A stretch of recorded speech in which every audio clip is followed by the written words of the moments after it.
Indian স্টাইলের chicken dum biryani আমি জীবনে কখনো খাইও নাই, বানাই। ফর দ্য ফার্স্ট টাইম আজকে বাসায় এই বিরিয়ানিটা রান্না করেছি। এই বাংলাদেশি বিরিয়ানির তুলনায় এই বিরিয়ানির স্বাদটা আসলে কেমন সেটা আপনাদের সাথে শেয়ার করব। Welcome to my blog with আখি। 400 বছরের পুরনো এলাকা পুরান ঢাকা থেকে, যেখানে পুরান ঢাকার খাবার ও ঐতিহ্য সম্পর্কে জানতে পারবেন। আসসালামু আলাইকুম, কেমন আছেন সবাই? শুভ সকাল সবাইকে। মাত্র একটু আগে সকাল হয়েছে, খুব সুন্দর সূর্যের আলো আমার চেহারার উপর পড়তেছে।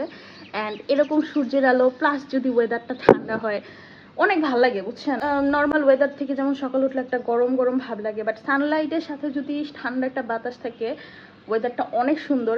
বিকজ রাত্রেবেলা বৃষ্টি হয়েছে, প্রচুর পরিমাণে বৃষ্টি হয়েছে, আর এবছর মোটামুটি ঠান্ডাই কাটতেছে এখন পর্যন্ত।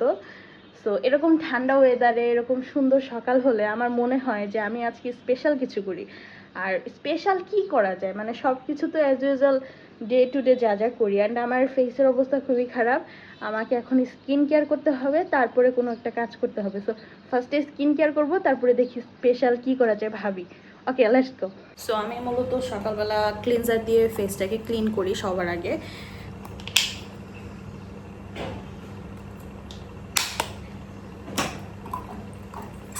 অ্যান্ড এই ক্লিনজার দিয়ে যদি ফেসটাকে ক্লিন না করা হয়, রাত্রে আমি অনেকগুলো স্কিন কেয়ার প্রোডাক্ট ইউজ করেছি, তো ওগুলো রিমুভ না করলে আমার চেহারা রান্নাঘরে গেলে আরও বেশি বাজে অবস্থা হয়ে যায়। যেদিন আমি অলসতা করি, আমি যেদিন এই কাজগুলো করি না, ওই দিন সারাদিন মানে আমার ফেসের মধ্যে পিম্পল হয়ে যায়। মানে স্কিন কেয়ার করলে আপনার সমস্যা হচ্ছে আপনার সব সময় করতে হবে।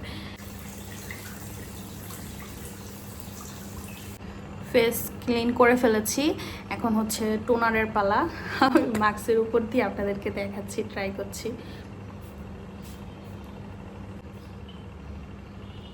আমার তারপর দিব ময়শ্চারাইজার অ্যান্ড সানস্ক্রিন। এগুলো আমার মাস্ট ইউজ করতে হয় রোজ। সো এগুলো দিয়ে সকালবেলা স্কিন কেয়ার এবং সব কিছুর পাশাপাশি আমার একটা বিশেষ কাজ থাকে, সেটা হচ্ছে আমার আরেকটা আইডি, যে আইডি দিয়ে আমি এতদিন যাবৎ ফেসবুকে অ্যাজ এ কন্টেন্ট ক্রিয়েটর কাজ করেছি।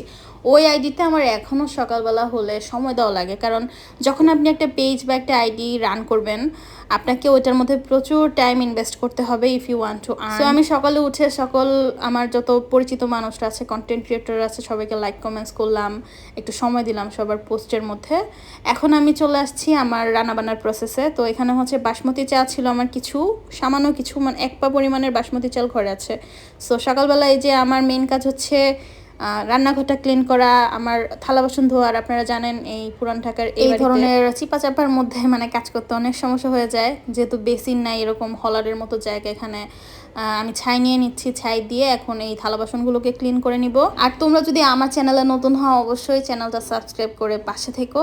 আমি আমার ডে টু ডে লাইফ এবং তার পাশাপাশি আমাদের যে পুরান ঢাকার ঐতিহ্য, ট্র্যাডিশন, ঐতিহ্যবাহী ভাইরাল প্লেস, দেন হচ্ছে আরও আমার ডে টু লাইফে যত আমি কিছু জানি, আমার এক্সপিরিয়েন্স, আমার অনুভূতি, সব কিছু তোমাদের সাথে শেয়ার করতে চাই। যদি তোমরা পাশে থাকো তাহলে একমাত্র সম্ভব।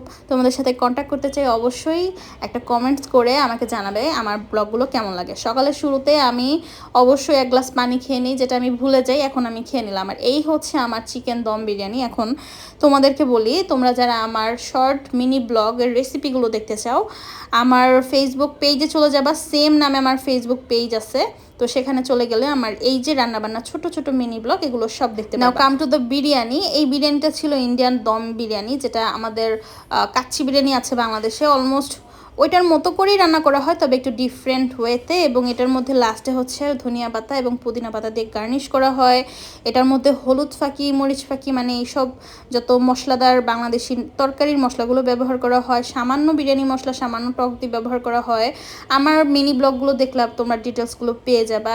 আদারওয়াইজ আমি এই রেসিপিটা ইউটিউব থেকে শিখেছি, তোমরাও চলে ইউটিউব থেকে এগুলো দেখে রান্না করতে পারো। যারা হচ্ছে এই ধরনের ইন্ডিয়ান বিরিয়ানি আমরা না ইন্ডিয়ায় গিয়ে খেতে পারবো, আর বাংলাদেশের রেস্টুরেন্টগুলোতে এই ইন্ডিয়ান বিরিয়ানির অনেক অনেক দাম নেয়, যার কারণে আমি মনে করছি যে আমি খুব কম খরচে বাসার মধ্যে তৈরি করে ফেলেছি। এবং ট্রাস্ট মি, এতটা পারফেক্ট হয়েছে, এতটা সুন্দর হয়েছে, সুগন্ধ ছড়িয়েছে ঘরের মধ্যে। তার চেয়েও বড় কথা, এটা রান্না করা অনেক বেশি সহজ।